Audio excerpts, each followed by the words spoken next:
Okay, let's unpack this. Have you ever wondered why some companies just seem to soar effortlessly, while others, even with what appear to be brilliant ideas, struggle, falter, and eventually disappear? Or perhaps you felt that nagging sense of being stuck, endlessly copying what's already been done, instead of truly creating something groundbreaking and new. Today, we're embarking on a deep dive into some truly thought-provoking ideas.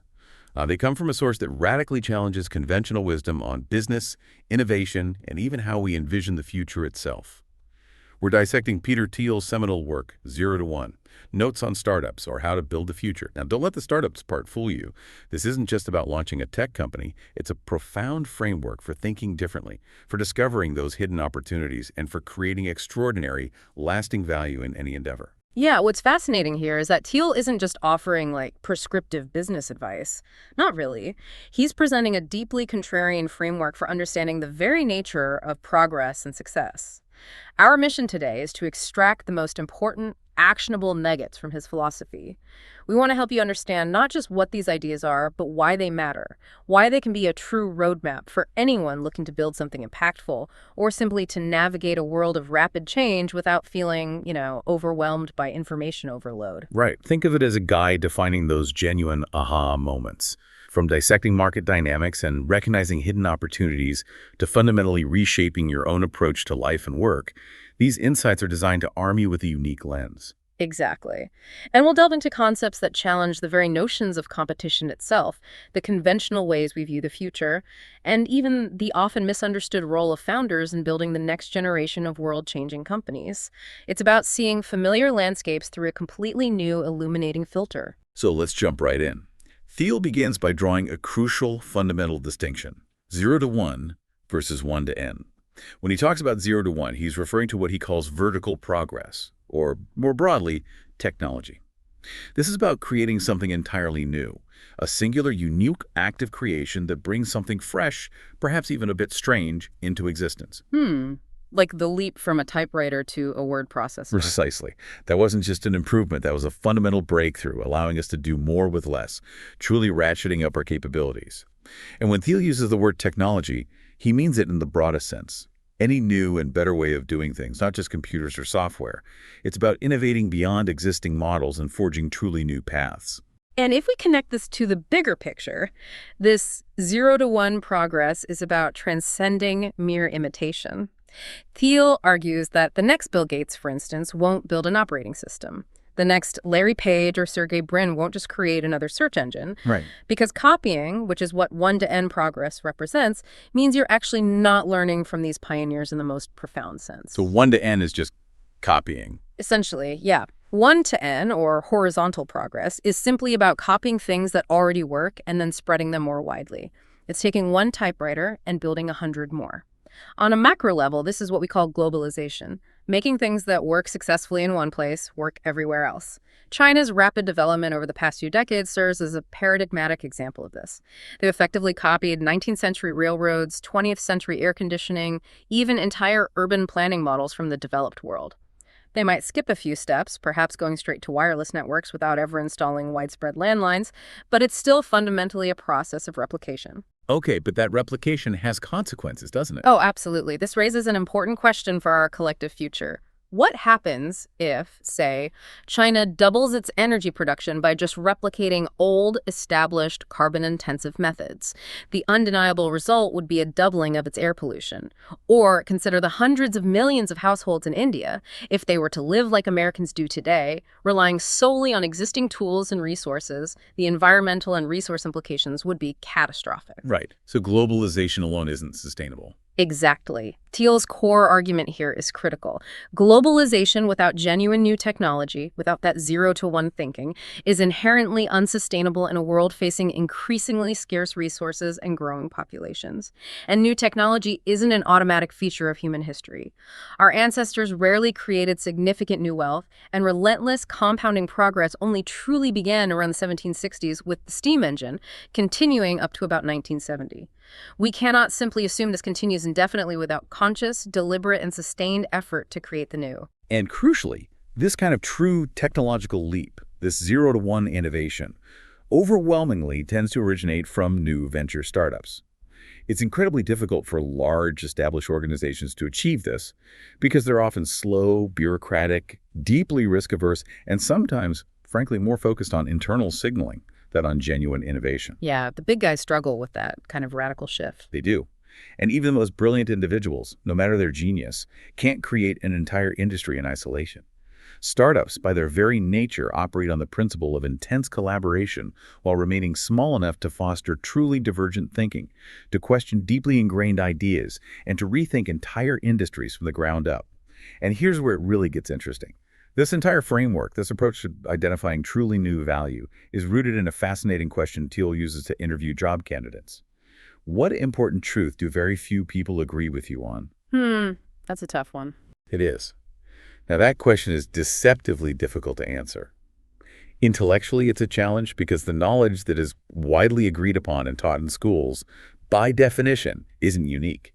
And psychologically, it's even harder because to answer it honestly, you have to articulate something you know is unpopular, something that directly goes against the prevailing wisdom. You have to be willing to stand alone a bit.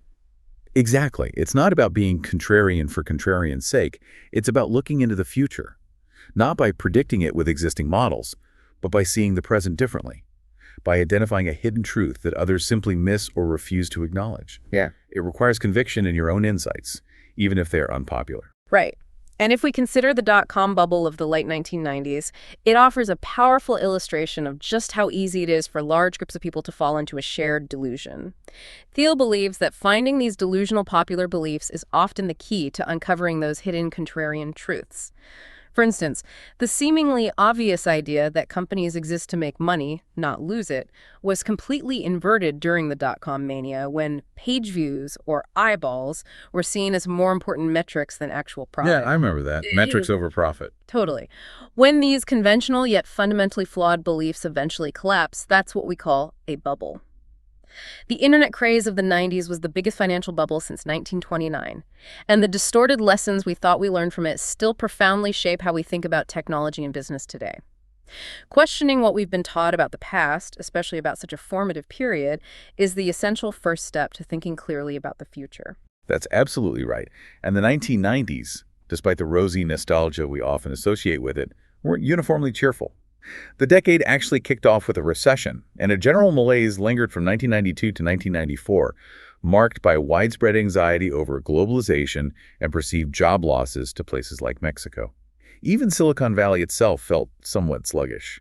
Japan seemed to be winning the semiconductor war, and the internet, while technically existing, was still largely restricted to academics or simply lacked user-friendly browsers for the average person. Right, it wasn't the ubiquitous thing it is today. Not at all. It's telling that economics, not computer science, was the popular major at Stanford back then. It truly shows how provincial the tech sector seemed to most people at the time.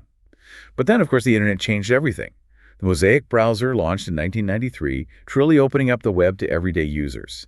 This paved the way for Netscape, which went public in 1995 without a single profit, and its stock famously rocketed from $28 to $174 in just 5 months. Wow, that's incredible speed. It's insane. Yahoo and Amazon quickly followed with their own IPOs. This set the stage for the full-blown dot-com mania, which raged from September 1998 to March 2000, unfolding in a world where nothing else seemed to be working. The old economy was sputtering, and the internet, by sheer indirect proof, was seen as the only way forward. It was a genuine gold rush, with countless new startups throwing lavish launch parties and companies actually succeeding simply by losing money as fast as they grew. Appending .com to your company name could literally double its valuation overnight. It was a truly surreal period. It sounds almost unbelievable now. It really does. Imagine being Peter Thiel, running PayPal in late 1999, genuinely scared out of his wits because everyone around him was ready to believe anything. He vividly describes acquaintances planning their IPOs from their living rooms before they even formally incorporated their companies. In that kind of environment, acting with sanity and prudence started to seem genuinely essential. So PayPal was caught up in this too. Well, PayPal itself actually began with a rather grand, perhaps even audacious mission to create an entirely new internet currency, a digital replacement for the US dollar. Their very first product, which allowed people to beam money between Palm Pilots, was even derisively voted one of the 10 worst business ideas of 1999 by cynical journalists. Recognizing the widespread adoption of email as a more immediate starting point, they quickly pivoted to email payments. Smart move. Definitely. They understood instinctively that the boom couldn't last forever, and they knew they needed more funding.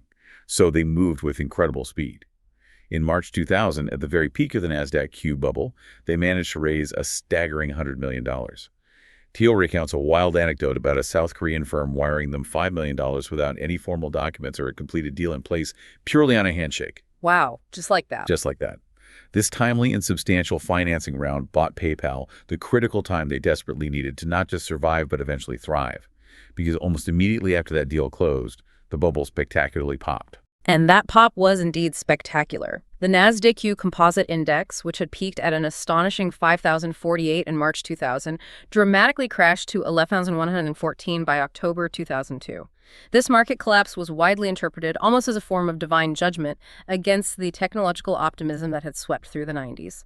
The era of seemingly limitless hope was abruptly relabeled as one of crazed greed, and people began treating the future as fundamentally indefinite, dismissing anyone with grand, long-term plans as an extremist or naive. So the pendulum swung way back. Way back.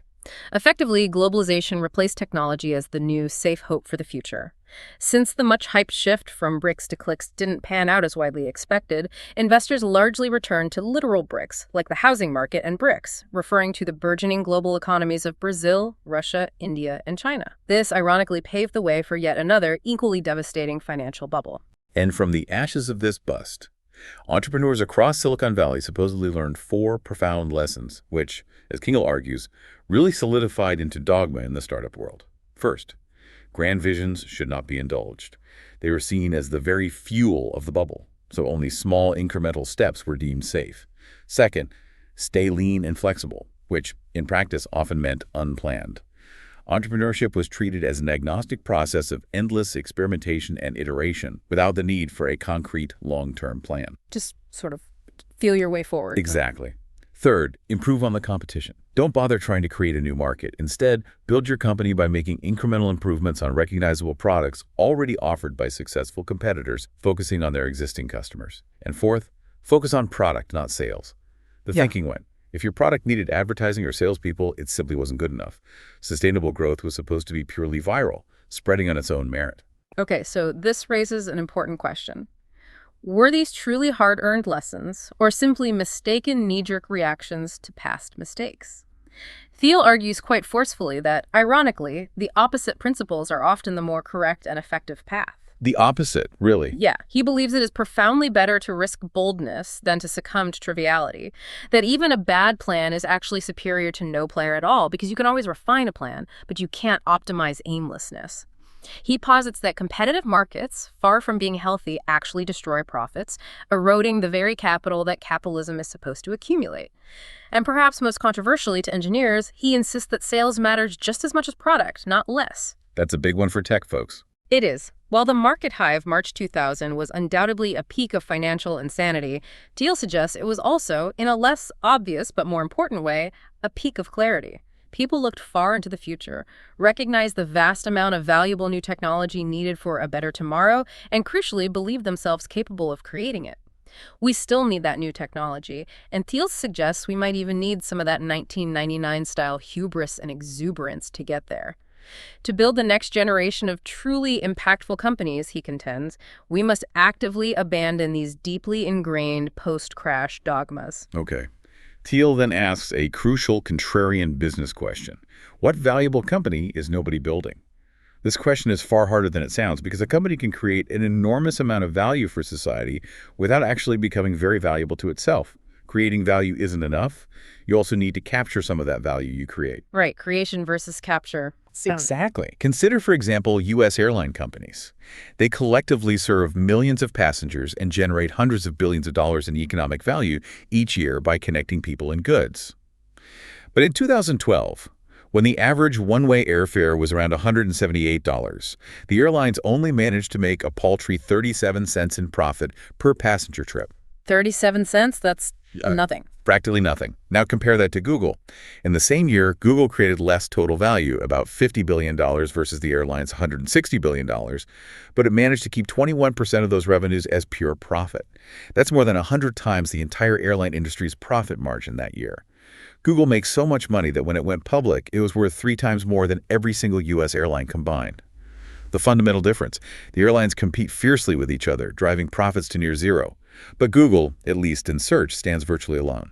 So it's about competition versus monopoly. Essentially, economists often use two highly simplified models to explain this difference: perfect competition and monopoly. Perfect competition is the idealized state typically taught in Economics 101, a theoretical market where firms are undifferentiated, products are homogeneous, and new firms can easily enter, driving prices down and eliminating all profits. In the long run, under this model, no company makes an economic profit. The standard textbook stuff. Right. Thiel takes direct aim at this conventional ideal. The opposite, a monopoly, by definition, owns its market and can set its own prices to maximize profits because it faces no direct competition. Thiel emphasizes that by monopoly, he specifically means a creative monopoly, a company so exceptionally good at what it does that no other firm can offer a close substitute, like Google and Search. Okay, so not the evil board game monopoly. Exactly. The crucial takeaway here is that Thiel argues capitalism is fundamentally about accumulating capital, but under perfect competition, all profits get competed away. So capitalism and competition are actually opposites.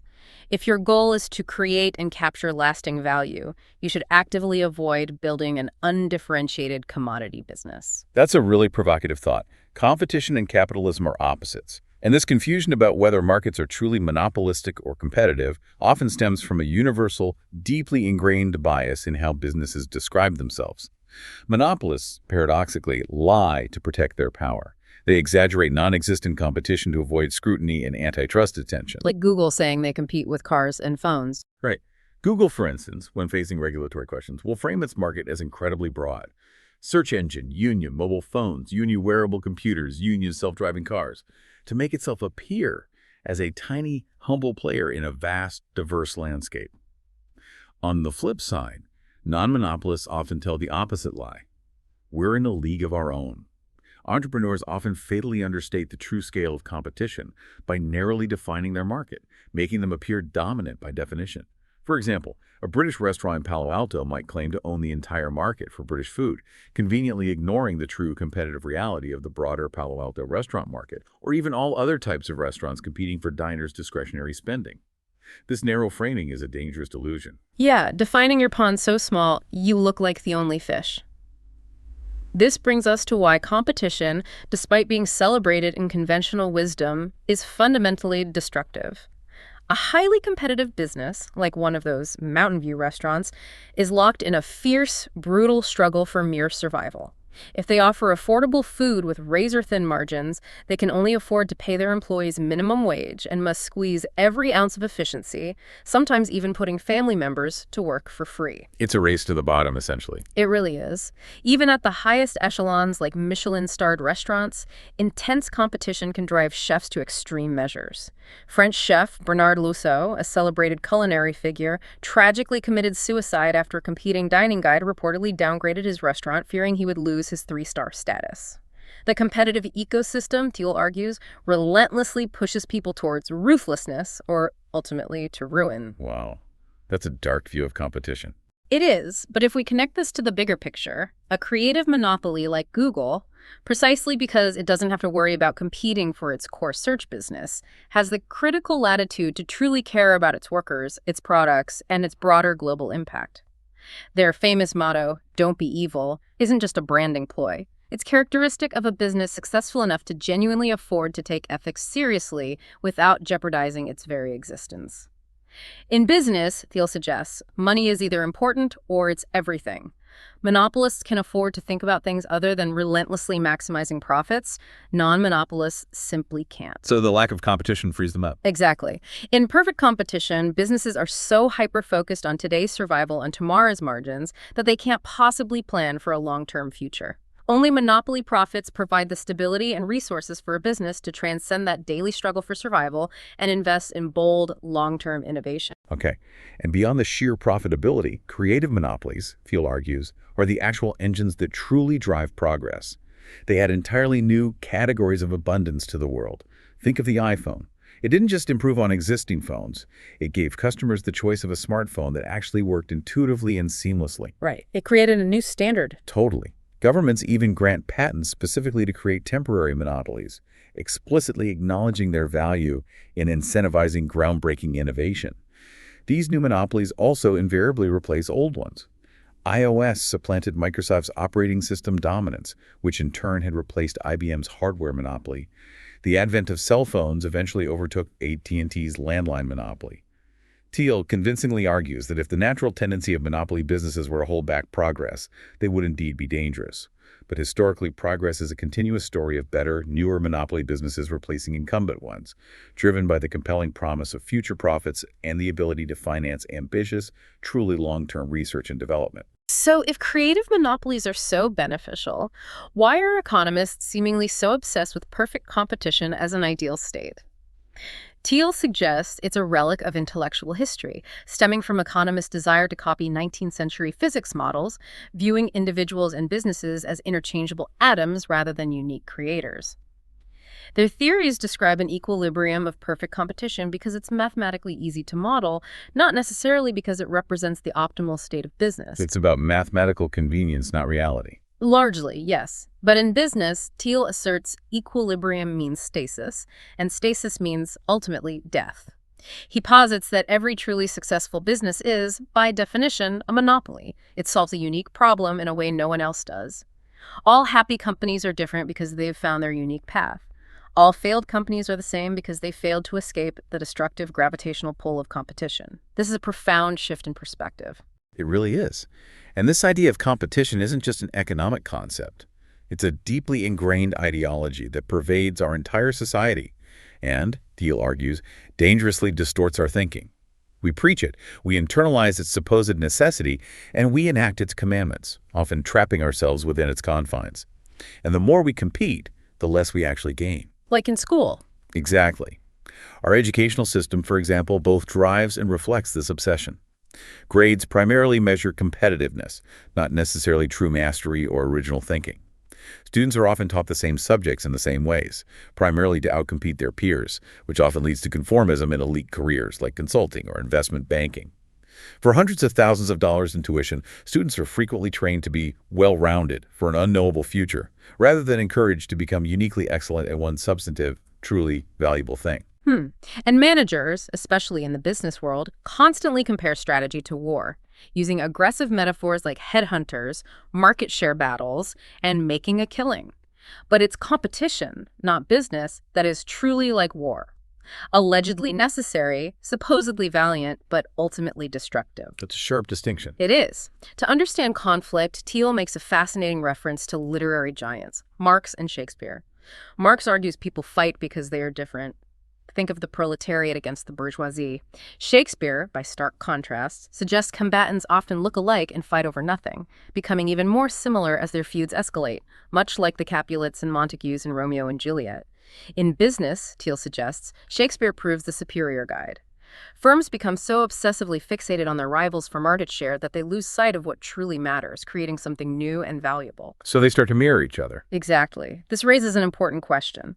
When companies look so similar in their offerings and strategies, are they truly fighting for something of unique value, or just fighting for the sake of rivalry itself? And we can see this Shakespearean model of conflict play out vividly with tech giants like Microsoft and Google.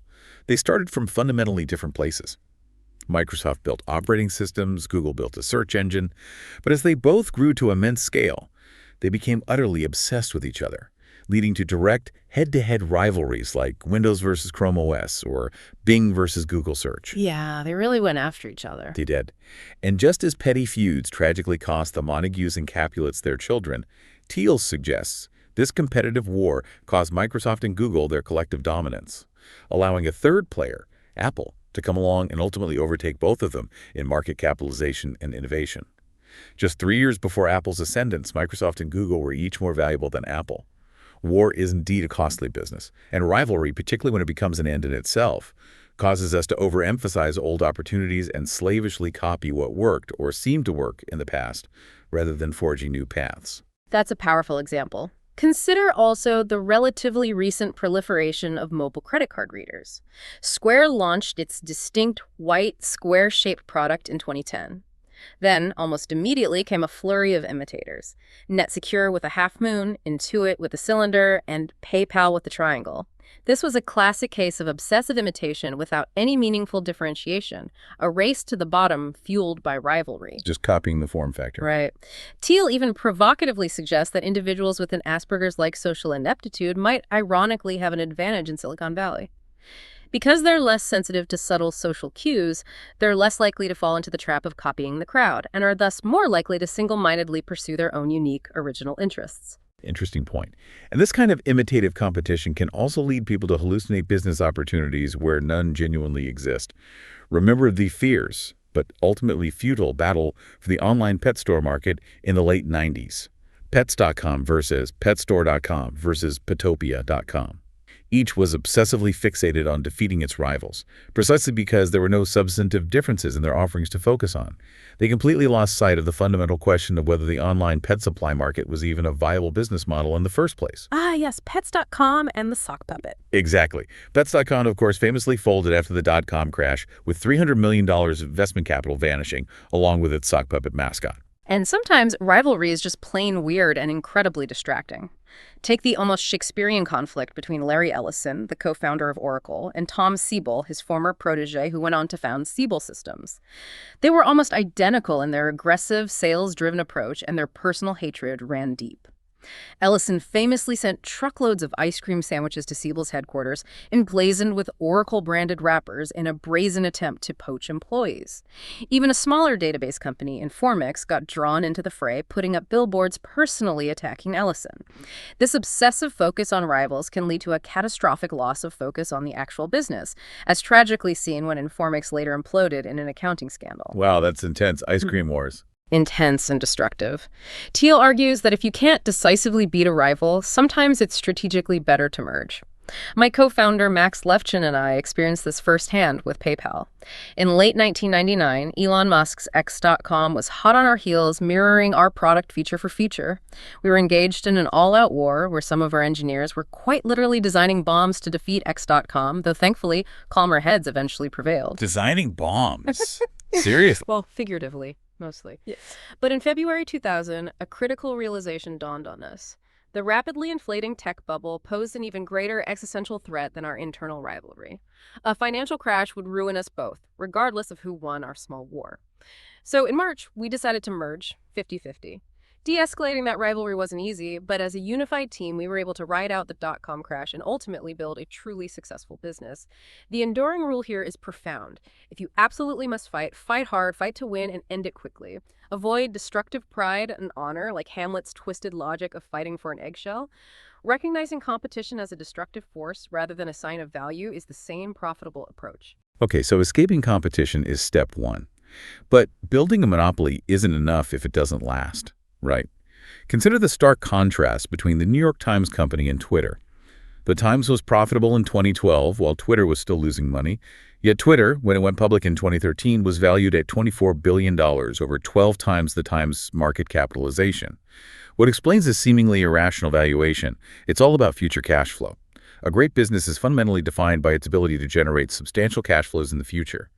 Investors expected Twitter to capture significant monopoly profits over the next decade and beyond, while the newspaper industry's traditional monopoly days were clearly over. So value today is really about expected value tomorrow. Precisely. To put it simply, the value of any business today is the sum of all the money it's projected to make in the future, discounted back to its present worth. For low-growth businesses, like your local newspaper or a nightclub, most of their value is concentrated in the near term.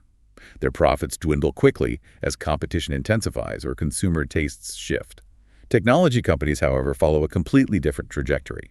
They often lose money, sometimes significantly, in their initial years, as it takes considerable time and investment to build truly valuable, innovative things. The classic hockey stick growth curve, maybe. Exactly. Most of a successful tech company's true value typically comes 10 to 15 years or even much further into the future. For example, in March 2001, PayPal hadn't even turned a profit, yet a remarkable 75% of its present value was projected to come from profits generated in 2011 and beyond. That actually turned out to be an underestimation, with the bulk of its value now coming from 2020 and beyond. This highlights a crucial point. Focusing too much on near-term growth, as companies like Zynga or Groupon famously did, can tragically hide significant long-term challenges and mask an ultimately unsustainable business model. Right. So this raises an important question for any entrepreneur. If you're building a business, will it still be around and thriving a decade from now? Pure numbers alone won't give you the answer. Instead, you must think critically about the qualitative characteristics of your business that will enable it to endure against the forces of competition and change. Every creative monopoly is unique, but Thiel identifies 4 key characteristics that they usually share in some combination: proprietary technology, network effects, economies of scale, and branding. This isn't a rigid checklist, but rather a powerful framework to help you think about how to build a truly durable monopoly, a business that can generate lasting value. Okay, let's break those down. First up is proprietary technology. This is arguably the most substantive and defensible advantage, making your product genuinely difficult or impossible for competitors to replicate. Think about Google's core search algorithms, which consistently delivers superior results and rapid page loads. It would be incredibly hard for anyone today to Google what Google did to other search engines in the early 2000s. That 10x rule seems critical here. Absolutely. As a critical rule of thumb, Thiel asserts this technology needs to be at least 10 times better than its closest substitute in some important dimension. Anything less is merely a marginal improvement, and that will be incredibly hard to sell or defend in a crowded competitive market. You can achieve this 10x better by inventing something completely new, like, say, a universal cure for baldness, or by radically improving an existing solution. PayPal, for instance, made buying and selling on eBay 10 times better by replacing painfully slow checks with instant email payments. Amazon offered 10 times as many books as any physical bookstore could ever hope to stock. And Apple's iPad, through its superior integrated design and user experience, made tablets 10 times more useful and delightful than the clunky, often frustrating versions that came before it.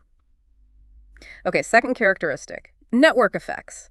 This is the phenomenon where a product fundamentally becomes more useful and valuable as more people use it. Facebook is the quintessential example. If all your friends and family are on Facebook, you're almost compelled to join too, making it virtually eccentric to choose another social network. The network itself becomes the lock-in. Exactly. However, there's a crucial paradox here. Your product must be valuable to its very first users, even when the network is necessarily tiny.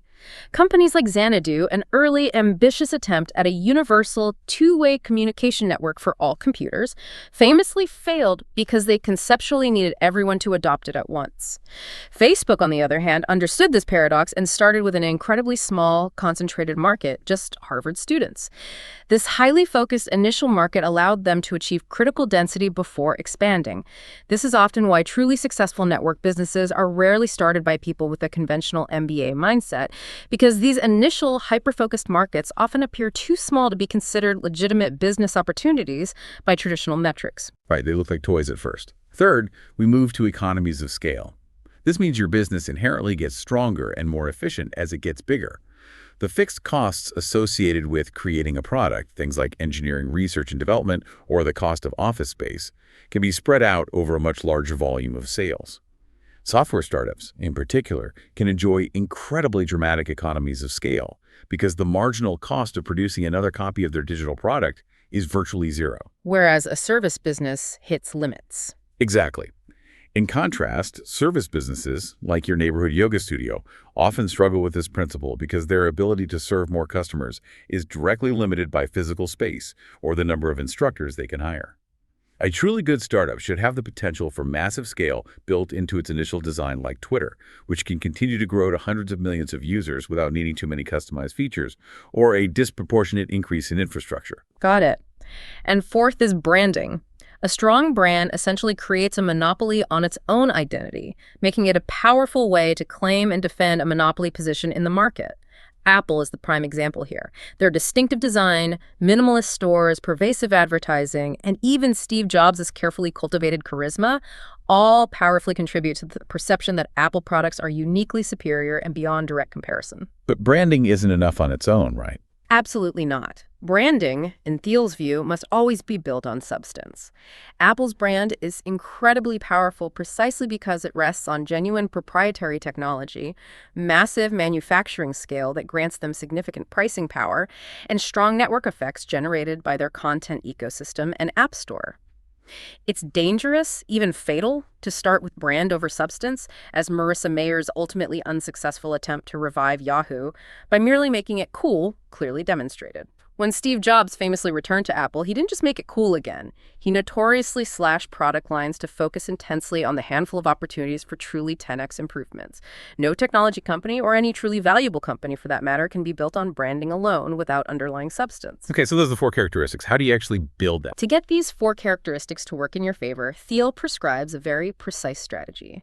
Start small and monopolize, then scale up. Every startup begins small, and every successful monopoly eventually dominates a large share of its market. Therefore, a startup should always err on the side of starting with a very small, highly defined market because it's simply easier to dominate. If you find yourself thinking your initial market might be too big, it almost certainly is. So niche down, Right. really niche down. Exactly. The perfect target market, in Thiel's view, is a small group of very particular people concentrated together and served by few or, ideally, no competitors. It's a critical red flag when entrepreneurs boast about trying to capture 1% of a $100 billion market, because truly big markets are almost invariably fiercely competitive from day one, and you'll struggle intensely to gain even that tiny foothold, let alone achieve lasting profits. Right. Once you've decisively dominated that initial niche, you can then, and only then, gradually expand into related, slightly broader markets. Amazon provides a perfect illustration of this disciplined approach. While Jeff Bezos' long-term vision was always to dominate all of online retail, he very deliberately and strategically started with books. Books were easy to ship, and niche, rare books, in particular, attracted enthusiastic, dedicated customers who were willing to pay. Once they had thoroughly dominated the online book market, Amazon methodically expanded to CDs, then videos, then software, gradually adding categories until it blossomed into Earth's largest store. A very disciplined sequence, unlike eBay, perhaps. Well, eBay learned a valuable lesson about hidden obstacles to scaling. They successfully started with unique, collectible items like coins and stamps, where the auction model truly worked well. But they struggled immensely when they tried to expand into commodities like pencils or Kleenex, which are simply better bought from a fixed-price retailer like Amazon. So, sequencing your markets correctly is an incredibly underrated skill, and it takes real discipline to expand gradually and methodically, rather than attempting to conquer too much too soon. Makes sense. And one particularly counterintuitive piece of advice from Thiel is this: don't disrupt. The buzzword disruption is often quite misleading. While it was originally coined to describe how new technologies threaten incumbents, Thiel argues that startups' obsession with it can tragically lead them to focus on fighting old firms rather than truly creating new ones. So disruption can be a trap. It can be. Disruptors, by their very definition, attract immediate attention and often significant trouble. Napster, for instance, credibly threatened the music industry, but ultimately ended up in bankruptcy court entangled in lawsuits. PayPal, by contrast, didn't directly challenge Visa. While it certainly took some business away from Visa by popularizing internet payments and reducing reliance on traditional credit cards, it also significantly expanded the overall market for payments by bringing new users online, ultimately giving Visa more business than it took. The overall dynamic was net positive for Visa. As you craft your business plan, actively avoid competition as much as possible, and that includes consciously avoiding the temptation to disrupt established players. This leads directly to the fascinating concept of the last mover advantage. You shouldn't necessarily aim to be the first mover in a market, but rather strive to be the last great development in that market, thereby enjoying years or even decades of sustainable monopoly profits. The strategic path to achieving this, Thiel argues, is to first dominate an incredibly small, defensible niche and then methodically scale up from there, always keeping your ambitious long-term vision firmly in sight. As the legendary chess grandmaster José Raúl Capablanca famously advised about winning chess games, to truly succeed, you must study the end game before everything else. This same principle applies profoundly to business strategy. Study the end game first. Powerful idea. It is. Now, let's shift gears a bit. The most contentious question in business, and arguably in life, is whether success truly comes from luck or from skill. When you listen to highly successful people, from best-selling authors like Malcolm Gladwell to titans of industry like Warren Buffett, Jeff Bezos, or Bill Gates, they often attribute their achievements to a significant degree of luck or incredible planetary alignment. Yeah, the humility angle. Right. But then you look at serial entrepreneurs like Steve Jobs, Jack Dorsey, or Elon Musk, who have created multiple multi-billion-dollar companies, and it seems to call into question the idea that success is mostly a matter of chance. Jack Dorsey himself famously tweeted, "Success is never accidental." So which is it? Luck or skill? It's incredibly difficult to settle this debate objectively because, fundamentally, companies aren't controlled experiments. Every company starts in unique circumstances, and statistics simply don't work when your sample size is effectively one. Historically, from the Renaissance through the mid-20th century, people largely believed in mastering luck, doing everything you could to create your own favorable circumstances, rather than focusing solely on what you couldn't control. Ralph Waldo Emerson, the American essayist, famously wrote, "Strong men believe in cause and effect." Make your own luck, essentially. Pretty much. But today, particularly since the baby boomer generation, there's been a noticeable tendency to overrate the power of random chance and, consequently, to severely underrate the critical importance of careful planning and deliberate effort. Thiel then breaks down our collective view of the future into a fascinating 2x2 matrix, defined by whether we see the future as definite or indefinite, and whether we're optimistic or pessimistic about it. First, there's definite optimism. This is the belief that the future will be significantly better, but only if we actively plan for it and work diligently to make it so. This mindset powerfully characterized the United States from the 1950s to the 1960s. Think about that era of truly grand, audacious projects. The Empire State Building, the Golden Gate Bridge, the Manhattan Project that developed the atomic bomb, the sprawling interstate highway system, and of course the Apollo program that triumphantly put men on the moon. A time of big plans and big belief. Absolutely. It was an era where even an amateur like John Reber, a humble school teacher, had a serious, detailed plan to reinvent the entire San Francisco Bay Area in the 1940s, a plan that was actually taken seriously by Congress. Today, such a visionary proposal from a non-expert would likely be instantly dismissed as crankery or outlandish hubris. Then there's indefinite optimism, which, Thiel argues, has regrettably dominated American thinking since about 1982. Here, the prevailing belief is that the future will indeed be better, but you don't actually have any specific plans for how it will get better. You simply expect to profit from the future without actively designing or shaping it yourself. So optimism without a plan, how does that manifest? Well, it manifests itself in many subtle but pervasive ways. In indefinite education, for example, students compulsively hoard extracurriculars and strive for omnicompetence, becoming vaguely good at many things to prepare for a completely unknowable future, rather than focusing on truly excelling at one substantive specialized skill. In indefinite finance, money often becomes an end in itself, not a means to an end. Diversification is worshipped as supreme, and curiously, no one in the long financial chain seems to genuinely know what to do with capital in the real economy.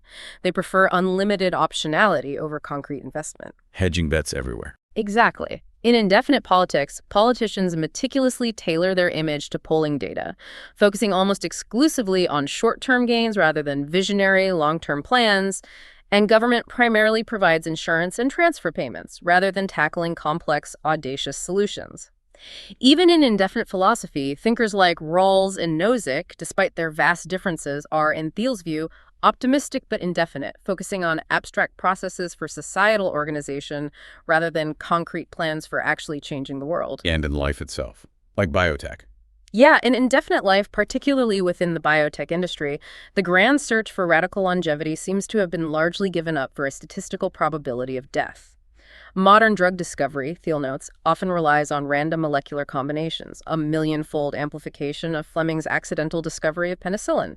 He even points to something called Eroom's law, that's Moore's law spelled backward, which starkly shows how the cost of discovering new drugs per $1 billion of R&D has actually doubled every 9 years since the 1950s. Wow, getting more expensive to discover less. Precisely.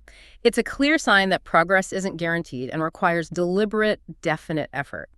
While software startups deal with perfectly determinate code and definite engineering, biotech, by contrast, often grapples with uncontrollable organisms and indefinite random approaches, compounded by heavy regulation, immense expense, and often unaligned teams. Biotech's genuine difficulty, Thiel suggests, unfortunately becomes an excuse for an inherently indefinite business approach. So what does this all mean for us? How can the future genuinely get better if no one is actually planning for it? Indefinite optimism, in Thiel's view, seems inherently unsustainable. This danger is even reflected in popular business metaphors today, like lean startup, adapt, or evolve, which draw on Darwinian ideas of progress without the need for a bold, singular plan. But iteration without a truly bold, disruptive plan won't take you from 0 to 1. In startups, Thiel argues with conviction, intelligent design works best. You need a clear blueprint. Right. In stark contrast, definite pessimism believes the future can be known, but it will be bleak and therefore one must meticulously prepare for it.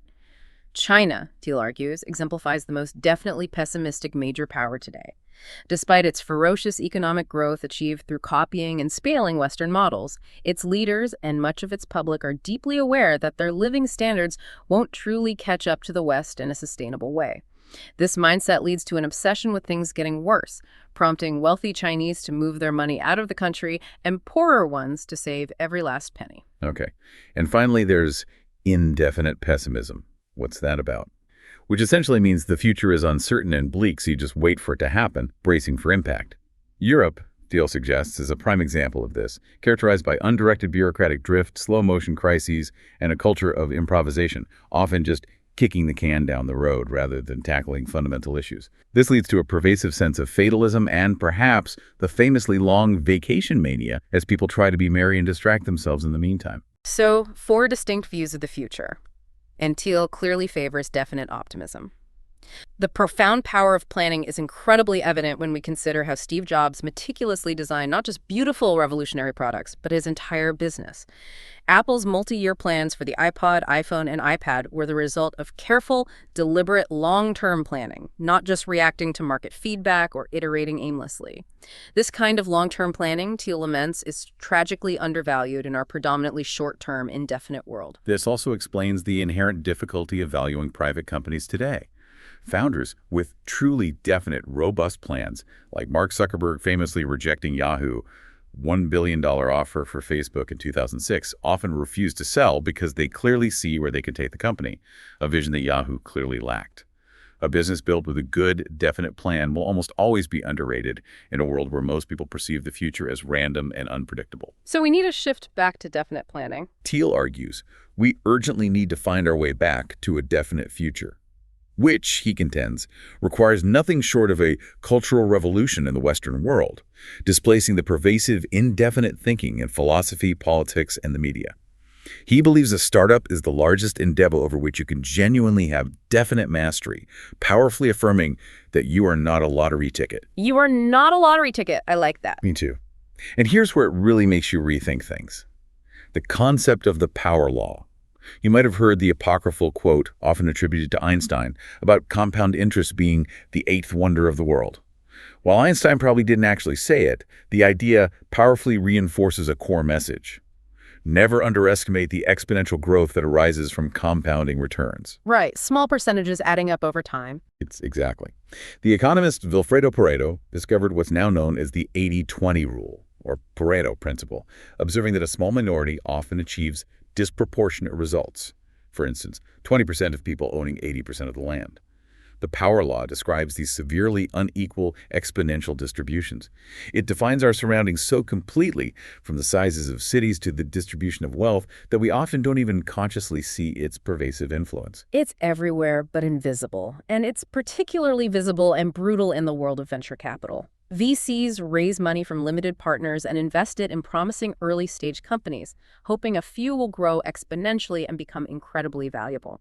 Most venture-backed companies, however, fail. Funds typically lose money at first, a phenomenon depicted as a J-curve, hoping for an exponential growth spurt from a handful of successful portfolio companies that will ultimately return the entire fund. But VCs often get it wrong, don't they? Well, the crucial mistake VCs often make is expecting a normal distribution of returns, where good companies return, say, 2x or 4x. This leads to a spray and pray diversified portfolio approach, which usually results in a portfolio full of flops, with no real breakout hits to compensate. So they miss the outliers. Precisely. But the undeniable reality is that venture returns follow a power law. A very small handful of companies radically outperform all others, driving virtually all of the fund's returns. For Founders Fund, for example, Facebook, which was their best investment in their 2005 fund, actually returned more than all the others combined. Palantir, their second best investment, is projected to return more than the sum of every other investment aside from Facebook. The biggest secret in venture capital is this. The single best investment in a successful fund will equal or outperform the entire rest of the fund combined. Wow. One investment carries the whole fund. Essentially. This leads to two very strange, almost counterintuitive roles for VCs. First, you should only invest in companies with the potential to return the value of the entire fund. This immediately eliminates the vast majority of possible investments right off the bat. And second, because the first rule is so incredibly restrictive, there can't be any other rules. You can't then impose further constraints. That's incredibly focused. It has to be. Consider Andreessen Horowitz's early investment in Instagram. A modest $250,000 ultimately returned a phenomenal $78 million when Facebook acquired Instagram just 2 years later. That's an astonishing 312x return.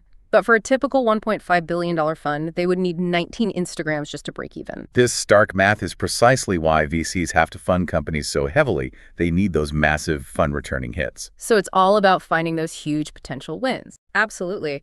Good venture portfolios aren't diversified across dozens of average companies. They focus intensely on a select few, perhaps 5 to 7 companies, each with the genuine potential to become a multi-billion-dollar business based on truly unique fundamentals.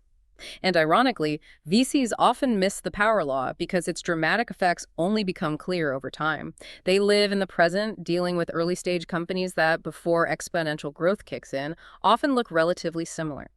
And perhaps most counterproductively, VCs often end up spending even more time trying to fix their most problematic companies than nurturing their most successful ones. That seems backwards. But the power law isn't just important for investors. It's a critical concept for everyone to understand because, in a very real sense, everyone is an investor. An entrepreneur invests their most valuable asset, their time, in a startup, hoping for a disproportionate return. And an individual invests their time and energy in a career. Right, we're all allocating our life capital. Exactly. The common wisdom, don't put all your eggs in one basket, often leads to a misguided pursuit of a diversified portfolio life. But life isn't a portfolio. An entrepreneur cannot realistically diversify across dozens of companies, and an individual cannot diversify across dozens of careers. Our schools, unfortunately, often teach the opposite, homogenizing knowledge and actively discouraging power law thinking, suggesting it doesn't matter what you do as long as you do it well. Peale argues this is completely false. It does profoundly matter what you do. You should focus relentlessly on something you're uniquely good at, but only after thinking hard about whether that chosen path will actually be valuable in the future. So maybe don't start a company just for the sake of it. Precisely. For truly talented individuals, understanding this might even mean not necessarily starting your own company. Too many people are doing that today, often for the wrong reasons. Those who truly grasp the power law will hesitate before blindly launching a startup, knowing how tremendously successful they could become by joining the very best company, one that's already poised for exponential growth. For example, owning just 0.01% of Google is incredibly valuable, over $35 million. That's more valuable than owning 100% of a failed startup. That puts it in perspective. It does. If you do choose to start your own company, remember the power law's implications. One market will probably be far more important than all others. One distribution strategy will likely dominate your success, and some critical moments in decision-making will matter far more than others. What's most important is rarely obvious. In fact, it might even be a secret that very few people currently see. Which brings us to the search for secrets. Every famous idea we have today was once an unknown. Pythagoras, for instance, had to think intensely and creatively to discover the fundamental relationship between a triangle's sides. Today, it's a simple truth taught to grade schoolers. A conventional truth, however important or widely accepted, won't give you an edge or create new value. It's not a secret. Right, it's common knowledge. Exactly. Remember Thiel's contrarian question. What important truth do very few people agree with you on? This question only makes sense if, in fact, secrets still exist. Of course, there are things we simply don't understand, but some are true mysteries, impossible to figure out, at least with our current knowledge, like certain aspects of string theory experiments. Secrets, however, are fundamentally different. They are hard but doable, something important and unknown that can be discovered through diligent effort and unique insight. If there are many secrets left, then there are probably many world-changing companies yet to be started. But many people act like there aren't any secrets left, right? Oh, definitely. The widespread belief today is that there are no significant secrets left to find. Ted Kaczynski, the infamous Unabomber, for instance, tragically believed all hard problems had been solved, which led to a profound sense of dissatisfaction and an urge to dismantle technology. His crazy methods aside, his underlying loss of faith in the technological frontier is, unfortunately, quite widespread. Consider the hallmarks of urban hipsterdom: faux vintage clothes, meticulously groomed handlebar mustaches, vinyl records, artisanal pickling, all reflecting a certain nostalgia for a bygone era when people were arguably more optimistic about the future. Well, like if there's nothing new, let's just rehash the old. Kind of. The subtext seems to be, if everything truly worth doing has already been done, why not just become a barista? Fundamentalists of all stripes, whether religious, environmental, or free market, also adopt this mindset. They embrace easy truths, then defer to unchallengeable mysteries of God, Mother Nature, or the market, leaving no room for hard truths to be discovered in between. So what causes this disbelief in secrets? Thiel identifies 4 pervasive social trends that have conspired to eradicate this crucial belief in secrets. First, incrementalism. We're constantly taught to take small, safe steps, to do just enough to get an A on a test, leading academics, for example, to chase trivial publications rather than pushing the frontiers of knowledge. Second, risk aversion. A deep-seated fear of controversy and being wrong leads to a bland, safe consensus where original thought is stifled. Third, complacency. Elites, in particular, often comfortably collect rents on what's already been done, believing their worries are over after securing a spot in an elite institution. Fourth, flatness, globalization. The perception of a homogeneous, highly competitive global marketplace makes individuals doubt they can possibly contribute something truly unique if countless smarter people haven't already found it. And the result is? Fewer genuine cult groups of people truly open to unorthodox ideas and radical change, but also a profound loss of wonder at the incredible secrets still waiting to be discovered. If you don't believe in secrets, you must implicitly believe we've already solved all the great questions, that God's in his heaven, all's right with the world.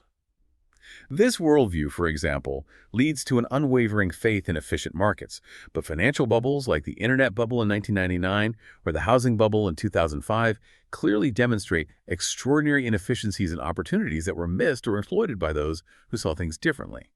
Economists couldn't simply make secrets vanish by choosing to ignore them. And what happens when a company itself stops believing in secrets and the need for new invention? The sad decline of Hewlett-Packard provides a cautionary tale. Valued at a staggering $135 billion in 2000, its market cap plunged to $70 billion by 2005. After a grand branding campaign centered around the imperative to invent, HP actually stopped inventing, focusing instead on financial services and mergers. Their board became profoundly dysfunctional, split between an engineer who passionately wanted to build new technology and a banker who focused almost exclusively on rules, metrics, and accounting. This abandonment of the search for new secrets and a commitment to invention ultimately led to their painful failure. So belief in secrets is actually effective. Yes. The belief in secrets is not just a philosophical position, it is an effective truth. You simply cannot find secrets if you don't actively look for them. Andrew Wiles, for instance, famously spent 9 arduous years proving Fermat's last theorem, a mathematical enigma that had eluded mathematicians for 358 years. He succeeded because he believed it was a solvable, hard problem, not an impossible one. Thiel believes there are many, many more secrets left to find in science, medicine, and engineering, from curing cancer and dementia to developing new energy sources, achieving faster travel, and even settling space. But they will yield only to relentless searchers who are willing to go against the grain. The same goes for business secrets, which are often hidden in plain sight, right before our eyes. Think about startups that ingeniously harness spare capacity. Airbnb, for example, saw an untapped supply in unoccupied homes and an unaddressed demand from travelers seeking authentic local experiences. Or Lyft and Uber, which simply connected existing drivers with riders, creating a seamless on-demand transportation network. These were, in retrospect, seemingly elementary insights, yet they remained profound secrets for a long time. Yeah, simple but revolutionary. Exactly. Many internet companies, including Facebook itself, were initially underestimated precisely because of their apparent simplicity. If such simple yet profound insights can support multi-billion-dollar businesses, it strongly suggests that there must be many great companies still waiting to be started. Okay. Thiel categorizes secrets into 2 main kinds: secrets of nature and secrets about people. Natural secrets are undiscovered aspects of the physical world. These are often the domain of physicists and chemists, for example. Secrets about people, on the other hand, are things people don't know about themselves, or perhaps things they consciously hide or are not allowed to talk about due to social taboos. These human secrets are often deeply underappreciated as sources of business opportunity. Like, what are people afraid to say? Exactly. What are people not allowed to say? What's forbidden or taboo in our society? This raises an important question. Sometimes these two types of secrets powerfully overlap. The monopoly secret, the profound truth that competition and capitalism are fundamentally opposites, can be discovered empirically through studying corporate profits. But it can also be found by simply asking what company leaders are not allowed to say about their true market dominance without fear of reprisal. So where should we look for these secrets? The very best place to look for these secrets is often where no one else is looking. Most people, by design, tend to think only in terms of what they've been taught or what's conventionally accepted. So a key question becomes, are there any important fields that truly matter to a vast number of people but haven't been standardized, institutionalized, or thoroughly explored? Take nutrition, for example. It matters profoundly to every human being, yet you can't even major in it at a top university like Harvard, and most top scientists are drawn to other, more established fields. That's surprising, actually. It is. Many of the foundational studies in nutrition were done decades ago and are, frankly, seriously flawed. The infamous food pyramid, for instance, was likely more a product of agricultural lobbying than sound science and has tragically aggravated our obesity epidemic. There is so much more to learn. We arguably know more about faraway stars than we do about human nutrition. It's not easy, but it's not obviously impossible, and that's precisely the kind of field that could yield game-changing secrets. Okay. If you do manage to find a truly valuable secret, you face a crucial choice. Who do you tell? And if so, how much? As Faust famously warns, revealing too much to the wrong crowd can be incredibly dangerous, even fatal. Right. Thiel argues that the golden mean between telling nobody and telling everybody is precisely a company. Every truly great business, he posits, is built around a unique secret that is hidden from the outside world. A great company is, in his evocative phrase, a conspiracy to change the world. And when you share your profound secret, the recipient becomes a fellow conspirator, embracing those hidden paths that lead towards something truly new and transformative. This shared understanding and mission binds the team. A conspiracy to change the world. I like that framing. Now, every great company, by its very nature, is unique, but Thiel lays down what he calls Thiel's Law. A startup that is messed up at its foundation simply cannot be fixed later on. Whoosh, no pressure on the beginning then. None at all. Beginnings are special. They're qualitatively different from what comes afterward. Think about the founding of the cosmos, where the initial conditions set everything, or the U.S. Constitution, where fundamental decisions made early on, like California having the same Senate representation as tiny Alaska, despite its vastly larger population, are incredibly hard to change later. Bad early decisions in a company like choosing the wrong partners or hiring the wrong key people are notoriously difficult to correct without a major crisis, sometimes even bankruptcy. As a founder, your absolute first job is to get those first things right, because you cannot build a truly great, enduring company on a flawed or unstable foundation. Makes sense. When you start something new, the most crucial decision you'll make is choosing your co-founders. Thiel emphatically compares it to getting married, and for good reason, founder conflict can be as ugly and destructive as a messy divorce.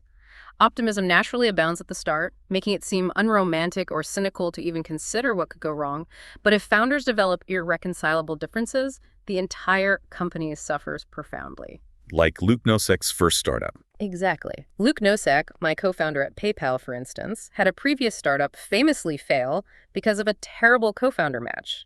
A brilliant eccentric paired with a conventional MBA type whom he'd only met at a networking event. It was, as Thiel puts it, no better than marrying the first person you meet at the slot machines in Vegas. When we evaluate startups today, we scrutinize the founding teams with extreme care. Technical abilities and complementary skills are certainly important, but how well the founders genuinely know each other, how they work together, and their shared prehistory together matters just as much, if not more. Okay, so the founding team is crucial, but it's not just about the co-founders, though. Everyone in your company needs to work harmoniously together and be fundamentally aligned. To anticipate potential misalignments, Thiel distinguishes between three critical concepts. Ownership, who legally owns the equity, possession, who actually runs the daily operations, and control, who formally governs the company, typically the board of directors. Ownership, possession, control. Got it. In large established companies, misalignment is unfortunately common, like a CEO whose short-term incentives are directly at odds with the long-term value creation of the company. In startups, founders typically have both ownership and possession. Conflicts usually arise between ownership and control, for instance, between founders and the board, over critical decisions like when to go public or sell the company. And the board itself needs careful consideration. In the boardroom, Thiel's rule is strikingly simple. Less is more. And quote, an ideal board, he argues, has just 3 members and should never, ever exceed 5 unless the company is already publicly held. Large boards, perhaps counterintuitively, often provide cover for micro-dictators because they lack effective, concentrated oversight. A single problem director, one who is fundamentally misaligned or disruptive, can jeopardize a company's entire future, making wise choices here absolutely crucial. Keep the board small and effective. Right. As a general rule, everyone deeply involved with your company should be full-time.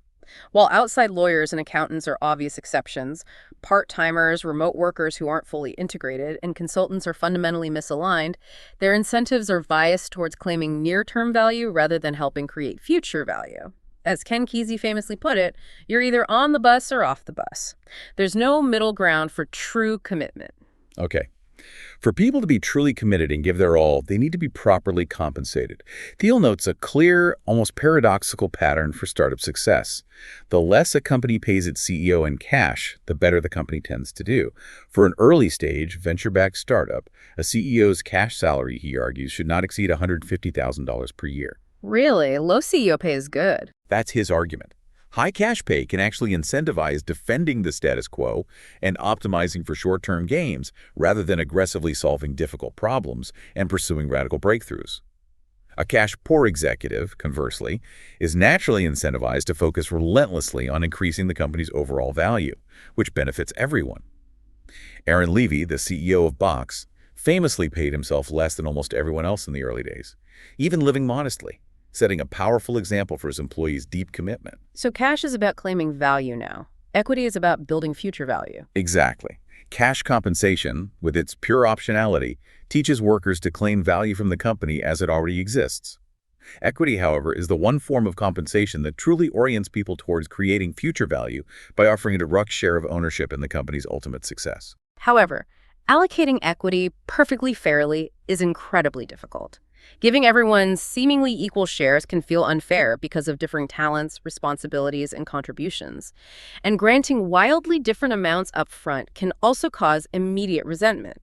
Since perfect fairness is impossible, Thiel advises founders to keep the specific details of individual equity stakes a secret, as revealing everyone's slice of the pie can be like dropping a nuclear bomb on team morale. Keep the equity details confidential. Interesting. And interestingly, many people don't even want equity. It's not liquid, it's tied to one company, and it becomes worthless if the company fails. But these very limitations actually make equity incredibly powerful. Anyone who prefers it clearly reveals a preference for the long term and a deep, genuine commitment to increasing the company's future value, accepting the risk alongside the reward. Right.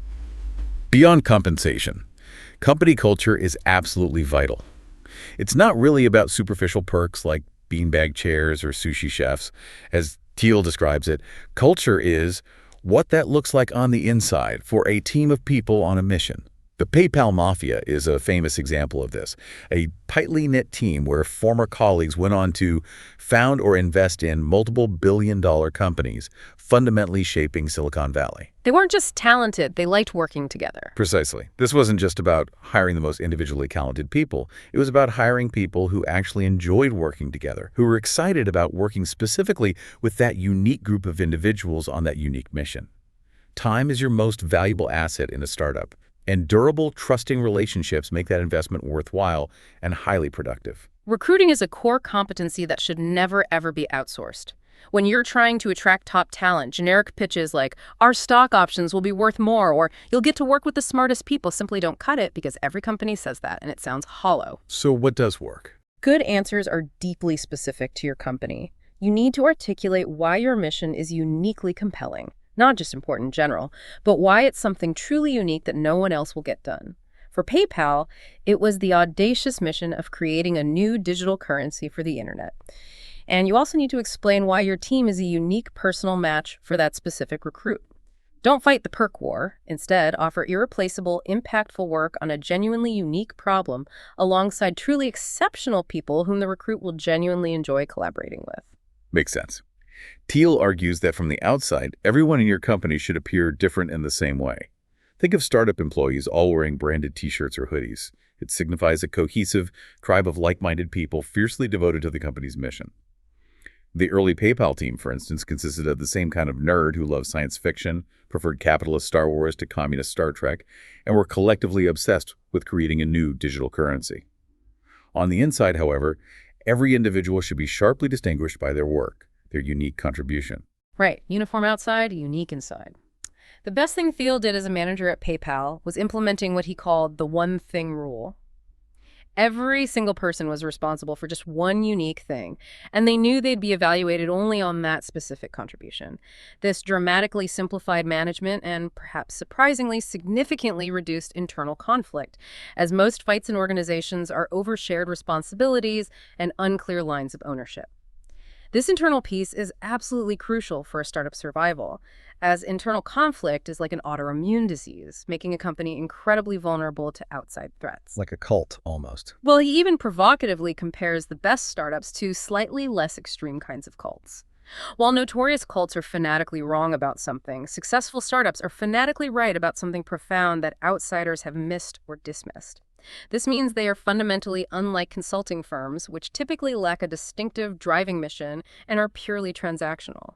Okay, let's shift to another underestimated area: sales. Even though sales and marketing are pervasive in our economy, most people, especially in the tech world, still profoundly underestimate their importance. Silicon Valley, particularly, has a strong, almost ingrained bias against it, often viewing it as superficial, manipulative, or even dishonest.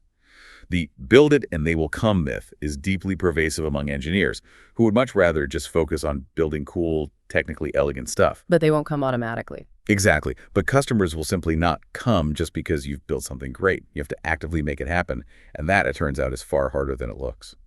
The U.S. advertising industry alone pulls in $150 billion annually, and sales an even larger $450 billion, employing millions of people, a testament to its necessity. So why do tech folks underestimate it so much? Nerds are often skeptical of advertising and sales because these fields seem inherently irrational.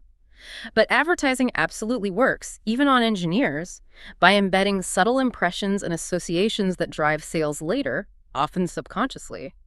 Engineers are accustomed to transparency. The technical solution either works or fails, and surface appearances don't matter. The code is the code. Sales, by contrast, is the exact opposite. It's an orchestrated campaign to change surface appearances and perceptions without necessarily changing the underlying reality of the product itself.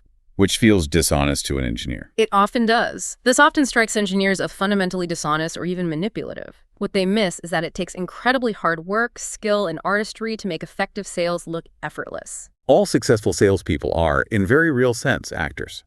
Their primary objective is persuasion, not necessarily sincerity. This is precisely why the term salesman can sometimes be a slur, and the used car dealer remains our cultural archetype of shadiness. But we only react negatively to the bad, overtly obvious salesman. The true grandmasters of sales are often hidden in plain sight, like Tom Sawyer brilliantly persuading his friends to pay him for the privilege of whitewashing a fence. Sales works best when hidden. Exactly. Sales, Thiel argues, works best when it's largely hidden. This is why job titles in sales, marketing, and advertising are often deliberately opaque. Account executives instead of ad sellers, business development instead of customer relations, investment bankers instead of company sellers, and even politicians instead of self-promoters. Nobody, it seems, wants to be overtly reminded that they're being sold. This often hidden ability to sell and persuade ultimately distinguishes superstars in almost any career, from dealmakers on Wall Street to rainmakers in prestigious law firms, or even self-promoters in academia. The systematic effort to hide sales leads to its profound underestimation at every level of society and business. The engineer's grail is a mythical product that sells itself, but Thiel argues this is a dangerous lie. The best product doesn't always win because of distribution. Distribution is key. It's essential to product design. If you've invented something truly new and groundbreaking but haven't simultaneously invented an effective way to sell and deliver it, you essentially have a bad business, no matter how technically brilliant your product might be. Two key metrics are crucial here. Your customer lifetime value, CLV, must demonstrably exceed your customer acquisition cost, CAC. Generally, the higher the price of your product or service, the more you can and should afford to spend on direct sales efforts. Okay, let's quickly survey the spectrum of distribution channels. At one end, there's complex sales, where the customer acquisition cost, (CAC), can range dramatically from $10,000 to over $10 million per customer, typically targeting huge businesses and governments. The average sale is 7 figures or more, requiring incredibly close personal attention and months, even years, to build deep relationships. Like SpaceX selling to NASA. Exactly. SpaceX is a prime example. Elon Musk himself had to personally persuade NASA for billion-dollar contracts, overcoming immense political inertia and skepticism. Palantir's CEO, Alex Karp, famously spends 25 days a month on the road for their $1 million to $100 million deals, because at that price point, buyers demand to talk directly to the CEO. These businesses typically aim for 50% to 100% year-over-year growth, starting with small foundational deals and then scaling up using those initial reference customers to gain credibility for bigger ones. Okay. Next, we have personal sales, with a CAC typically ranging between $1,000 and $10,000, usually targeting small to medium-sized businesses. Here, average deal sizes are in the $10,000 to $100,000 range, and you need a dedicated sales team to establish a repeatable process for reaching a wider audience. Box, for instance, in 2008, when cloud computing wasn't yet mainstream, hired Blake Masters as their third salesperson. He started with small groups within client companies like the Stanford Sleep Clinic and then gradually scaled to entire universities. A complex sales approach would have failed for them. So a structured sales team is needed here. Right. ZocDoc, which charges doctors a few $100s a month for its booking service, needs many salespeople because each sale not only brings in revenue but also makes the product more valuable to consumers due to network effects. The more doctors on the platform, the more useful it is for patients. Then we move to marketing and advertising, with a much lower CAC, typically ranging from $1 to $100, targeting individual consumers. This works for low-priced products with mass appeal that simply lack inherent viral distribution, like a Procter & Gamble laundry detergent, which relies on ubiquitous TV commercials and coupons. For startups like Warby Parker, which sells stylish eyeglasses for around $100 a pair, advertising is necessary because the price is too low for personal sales, but it's a physical product, so it doesn't organically go viral like a software app. They successfully use targeted ads and quirky TV commercials to reach millions. But startups shouldn't try to outspend P&G on ads. Definitely not.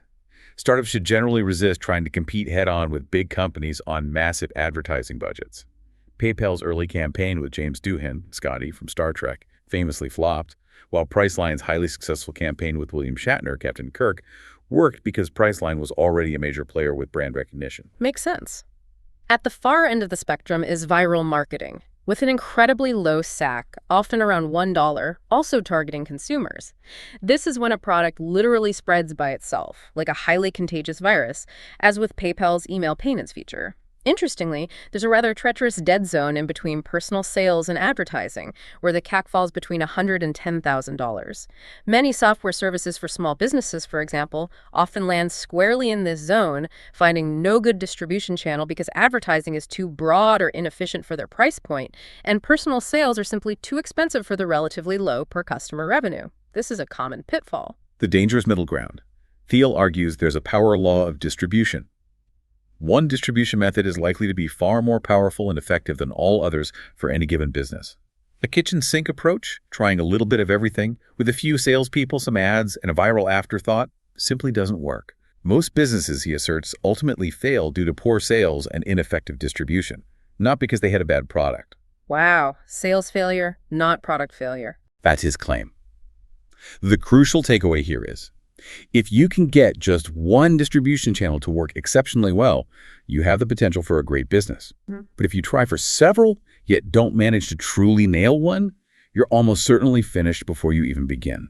Focus is key again. Beyond selling your product or service, your company also fundamentally needs to sell itself to two other crucial groups: potential employees and potential investors. The pervasive Silicon Valley idea that great products sell themselves also extends, misleadingly, to recruitment. People will be clamoring to join our team, and fundraising. Investors will be banging down our door. But this clamor and frenzy rarely happens organically without calculated, sophisticated recruiting and compelling pitching. Selling your company to the media is also crucial for indirectly selling to everyone else. You simply cannot afford to ignore it because what comes up when someone Googles you will be absolutely critical to the success or failure of your company. Right. Ultimately, everyone, whether they realize it or not, has a product to sell, even if it's just themselves, their skills, their ideas, their unique value. Thiel's stark, memorable reminder is this: If you don't see any salespeople around you, you're the salesperson. You are always selling. Powerful reminder. Okay, let's turn now to a truly fascinating and cautionary case study that illustrates all these points. The clean tech bubble of the early 21st century. At the time, there was near universal consensus that clean technology was undeniably the next big thing, fueled by alarming headlines about Beijing smog, widespread water poisoning in Bangladesh, devastating hurricanes, and Al Gore's urgent call to action. Over $50 billion was poured into thousands of clean tech companies, brimming with promise. Yeah, the hype was enormous, yet it spectacularly didn't work. Instead of ushering in a healthier, greener planet, what we witnessed was a massive clean tech bubble that culminated in a spectacular crash. Solyndra is the most famous example, but over 40 solar manufacturers alone went bankrupt in 2012, and the Renewable Energy Industrial Index, or RENA-XX, shows a dramatic deflation remarkably similar to the dot-com bust. Thiel argues that most clean tech companies crashed precisely because they neglected one or more of the 7 crucial questions every business must definitively answer to succeed. If you don't have good, clear answers to these, you'll inevitably encounter a lot of bad luck and ultimately fail. Clean tech, unfortunately, started with virtually 0 good answers to any of them. Okay, let's break down how clean tech failed these critical questions. First, the engineering question. Was the technology truly 10 times better than the alternative? Often, it simply wasn't. Solyndra's cylindrical solar cells, for instance, were only about 1 as efficient as standard flat ones, making it incredibly hard, if not impossible, to recover from such a fundamentally inferior starting point. Incremental improvements, like a turbine that's 20% more efficient in a lab, aren't nearly enough to compensate for real-world expenses, risks, and the inherent skepticism of customers towards marginal gains. Only truly 10x better technology offers transparent superiority that easily wins over customers. They also made a mistaken analogy to microprocessors. Exactly. Many clean tech entrepreneurs also made a mistaken analogy to microprocessors, which saw exponential, Moore's law-like growth, when their own progress was much more linear and slow. Okay. Second, the timing question. Was now truly the right time? Clean tech entrepreneurs convinced themselves their hour had arrived, driven by the urgent social narrative. But they tragically failed to anticipate critical shifts in the broader energy landscape. One major oversight was the rapid rise of fracking, which caused natural gas prices to plummet by 70% after 2008, devastating the fundamental economic models for many renewable energy companies. They were blindsided by a rapid and profound change in the energy landscape that very few saw coming, and their timing proved disastrous. Ouch. Third, the monopoly question. Are you starting with a big share of a small defensible market? Clean tech companies often made the fundamental mistake of chasing huge, seemingly trillion-dollar markets, believing this was a good thing.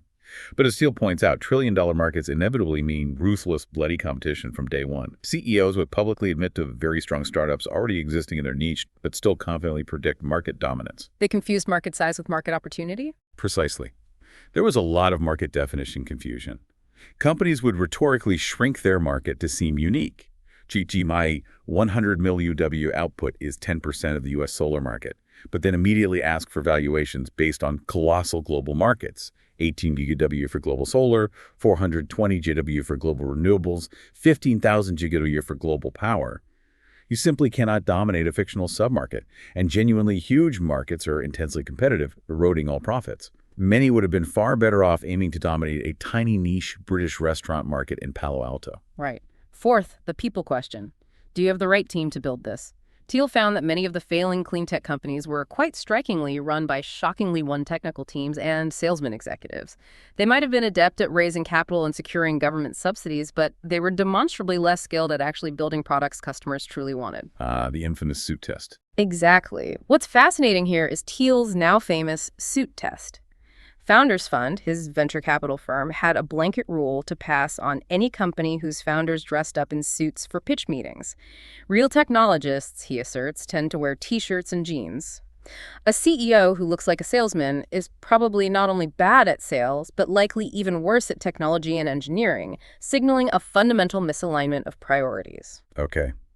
Fifth, the distribution question. Do you have a way to not just create but effectively deliver your product to customers?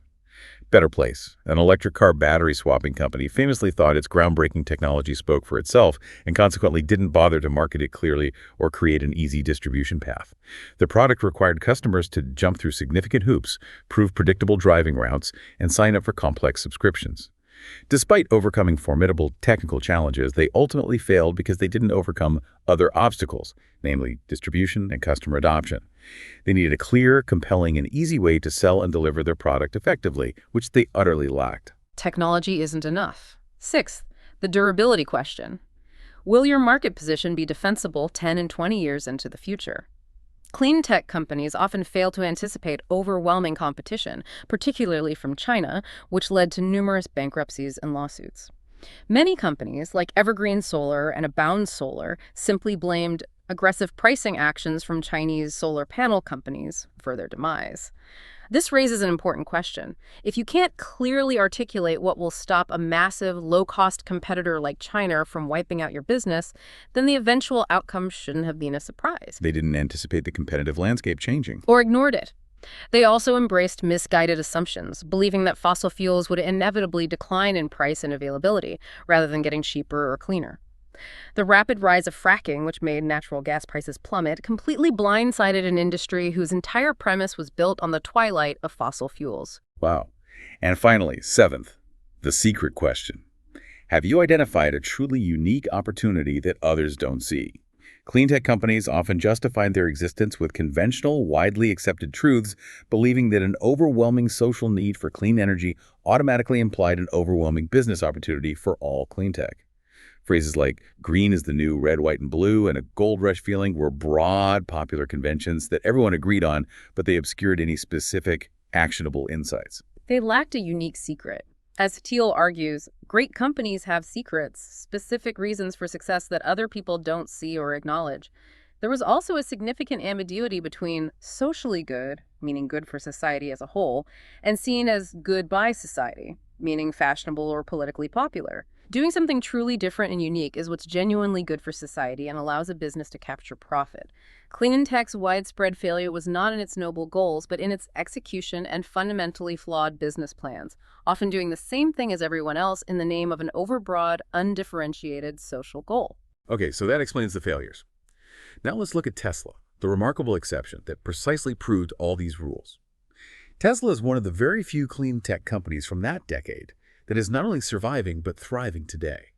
They brilliantly rode the social buzz of clean tech better than anyone, but crucially, they got the 7 questions right, making their success highly instructive. For technology, Tesla's Model S sedan integrated many components, battery packs, motors, software, into one vastly superior seamless product. It was so good, in fact, that other established car companies like Daimler, Mercedes, and Toyota actually licensed and used Tesla's core technology, a testament to its innovation. Right. For timing, Elon Musk brilliantly saw government subsidies not as an indefinite stream of free money, but as a one-time limited opportunity. He secured a crucial $465 million loan from the U.S. Department of Energy in January 2010, well before Solyndra imploded and deeply politicized the entire subsidy question. For monopoly, Tesla started incredibly tiny, dominating the ultra-niche market for high-end electric sports cars with the Roadster, selling only around 3,000 units at $109,000 each. Once they had thoroughly dominated that niche, they strategically expanded to luxury electric sedans with the Model S and are now in a prime position to expand further into mass-market vehicles and energy storage. A perfect example of start small and monopolize. For Team, Elon Musk is the consummate engineer and salesman, a rare and potent combination. And he assembled the team with what Thiel calls a special forces mentality, choosing individuals who are willing to step up their game dramatically. For distribution, Tesla took it so seriously that they own their entire distribution chain, their own stores and service centers, unlike other car companies beholden to independent dealerships. This complete control over the customer experience strengthens their brand, ensures consistent quality, and saves them money long-term, bypassing traditional dealerships entirely. Huge advantage.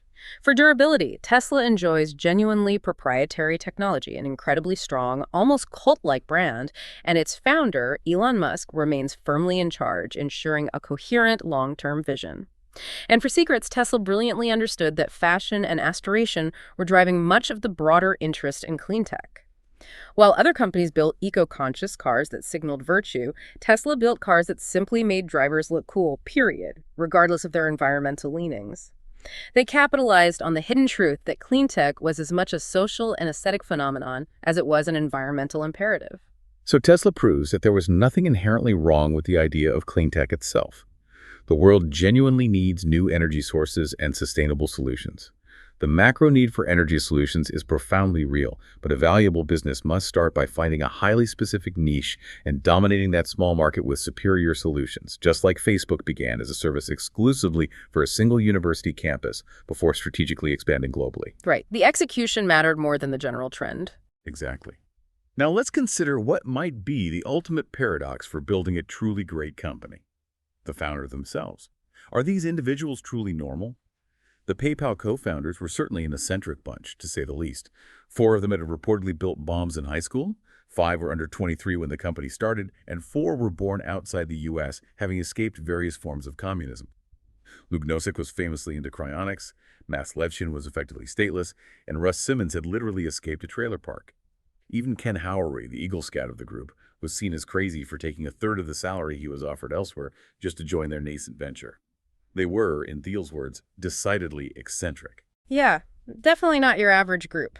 Most people's traits follow a normal distribution, the familiar bell curve, with the vast majority of people clustered around the average. But founders, Thiel suggests, seem to have genuinely extreme traits, appearing as fat tails on a statistical distribution. They are outliers. What's even stranger is that they often embody opposite traits simultaneously. They can be cash poor, but paper millionaires, oscillate unpredictably between sullen jerkiness and profound charisma, be both ultimate insiders and radical outsiders, and attract both immense fame and deep infamy. The founder paradox. Right. Thiel even proposes a founder distribution that would look almost like an inverse normal curve, with peaks at the extremes. This cycle often begins with people who are actually different from the norm. Then they develop extreme traits as they pursue their unique vision. They then exaggerate these traits, and then, crucially, others exaggerate them further, creating this larger-than-life, often contradictory persona. Think of Richard Branson meticulously cultivating his Ice King image, or Sean Parker's dramatic arc from criminal hacker to central figure in Facebook's founding. And this isn't new, right? This phenomenon of extreme founder figures is absolutely not new. Classical mythology is replete with them, like Oedipus, the quintessential insider-outsider figure, or Romulus and Remus, who famously founded Rome after one killed the other, embodying both lawmaker and lawbreaker. These figures were remembered precisely for their extremes and contradictions. They often became scapegoats, too. Historically, such figures often served as societal scapegoats, embodying paradoxes and being blamed for collective misfortune, which, in primitive societies, paradoxically helped to diffuse internal conflict. This dynamic also links to the very roots of monarchy, where a single, often contradictory figure embodies the state. Even in modern times, popular musicians like those tragically immortalized in the 27 Club, Janis Joplin, Jimi Hendrix, Jim Morrison, Kurt Cobain, Amy Winehouse, become almost mythical figures, their deaths bringing a unique form of resurrection to their star status. We alternately worship and then, just as quickly, despise technology founders, much like we do celebrities. Think of Howard Hughes' dramatic arc from aviation innovator and record breaker to reclusive eccentric, or Bill Gates' transformation from awkward college dropout nerd CEO of a near monopoly to global philanthropist after intense antitrust battles.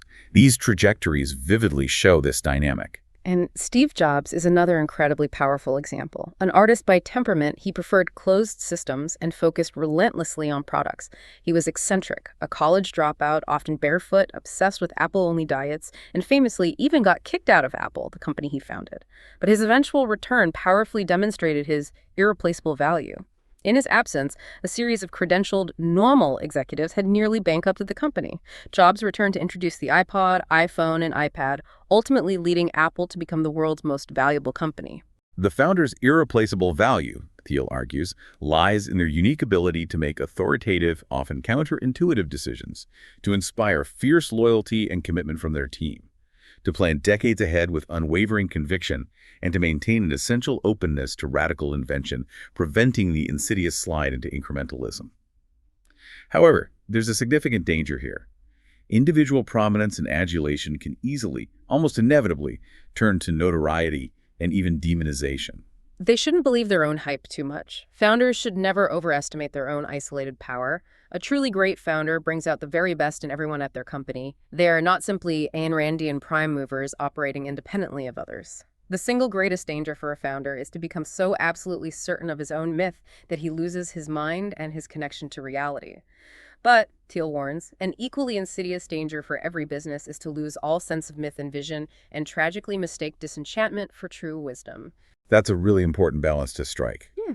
Okay, so we've taken a deep dive into 0 to 1, meticulously unpacking Peter Thiel's provocative insights on building the future, challenging the deeply ingrained dogma of competition, and powerfully highlighting the absolute necessity of unique vision and strong, coherent foundations.